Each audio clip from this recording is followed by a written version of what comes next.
Assalamualaikum, semangat pagi. Salam jumpa lagi dengan Ibu.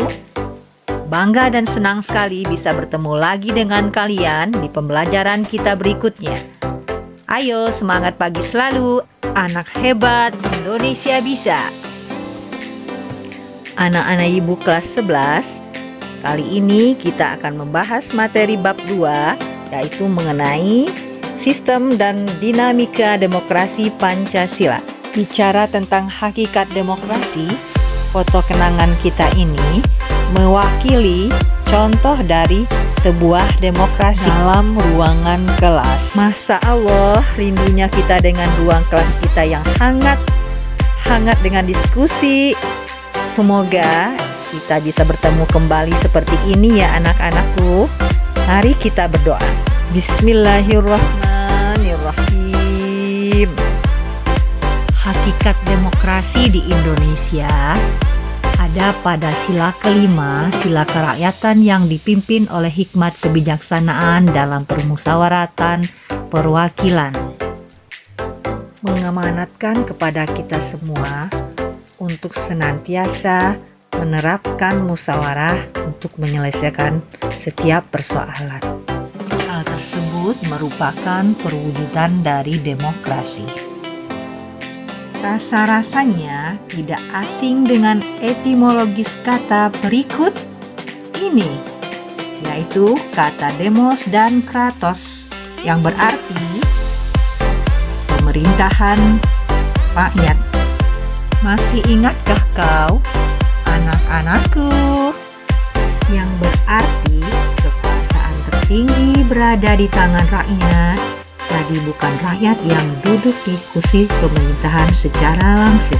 Hal ini diperkuat dengan pernyataan Presiden Amerika Serikat Abraham Lincoln, yaitu pemerintahan dari rakyat, oleh rakyat, dan untuk rakyat, begitu yang dinyatakannya. Di dunia ini ada beberapa klasifikasi demokrasi yang dijalankan. Ada yang mendasarkan pada titik berat perhatian, pada ideologi, dan pada penyaluran kehendak rakyatnya. Berdasarkan titik berat perhatiannya, ada demokrasi formal yang menjunjung persamaan dalam bidang politik tanpa ada upaya menghilangkan kesenjangan ekonomi. Ada demokrasi material yang menitik beratkan persamaan di bidang ekonomi namun kurang memperhatikan bidang politik. Yang ketiganya, demokrasi gabungan, yaitu gabungan demokrasi formal dan material, mengadaptasi kebaikan dan membuang keburukan demokrasi formal dan material tersebut. Klasifikasi berikutnya berdasarkan landasan ideologi. Ada demokrasi konstitusional. Demokrasi konstitusional berdasarkan kepada kebebasan individualisme. Ciri khas dari pemerintahan ini adalah kekuasaan pemerintahannya terbatas. Jadi pemerintah tidak boleh banyak campur tangan. Dan yang kedua adalah demokrasi rakyat atau demokrasi proletar. Demokrasi ini mencita-citakan kehidupan yang tidak mengenal kelas sosial. Manusia dibebaskan dari keterkaitannya kepada pemilikan pribadi tanpa ada penindasan serta paksaan. Berikutnya, klasifikasi demokrasi berdasarkan cara penyaluran kehendak rakyatnya. Di antaranya, demokrasi langsung yang mengikutsertakan warga negara menentukan kebijakan umum negara dan undang-undang secara langsung. Yang kedua, demokrasi tidak langsung. Warga negara memilih perwakilan melalui pemilihan umum.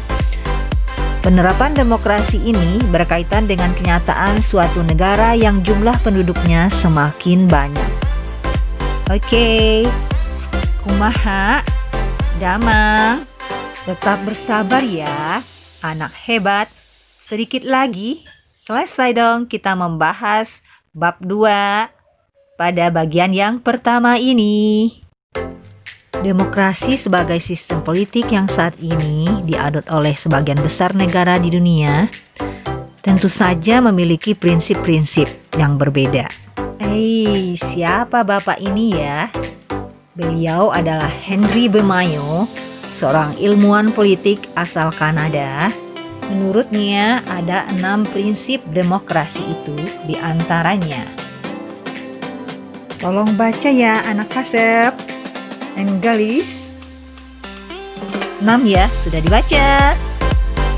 Biar lebih kuat, kita lihat apa yang disampaikan oleh Alamudi tentang prinsip demokrasi sebagaimana dikutip oleh Sri Wuryan dan Saifullah.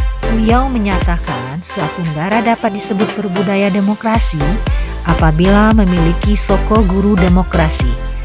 Adapun soko guru demokrasi sebagai berikut: adanya kedaulatan rakyat, adanya pemerintahan atas persetujuan, kekuasaan mayoritas,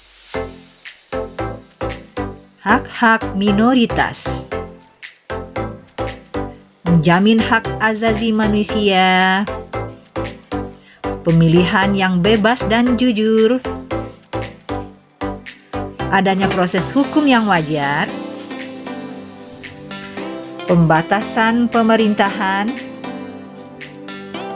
pluralisme sosial, ekonomi, politik, dan yang terakhir, nilai-nilai toleransi, pragmatisme, kerjasama, dan mufakat. Halo, ada berapa ya tadi prinsip-prinsip demokrasi tersebut? Ada 11. Cerdas anakku, menyimak sampai akhir. Jempol untuk anak hebatku.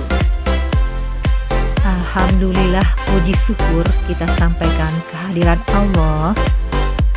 Kita telah selesai mengkaji materi kita pada pertemuan kali ini. Semangat selalu anak-anak hebat. Indonesia bisa. Menunggu tugas lagi. Ke Google Classroom aja. WK.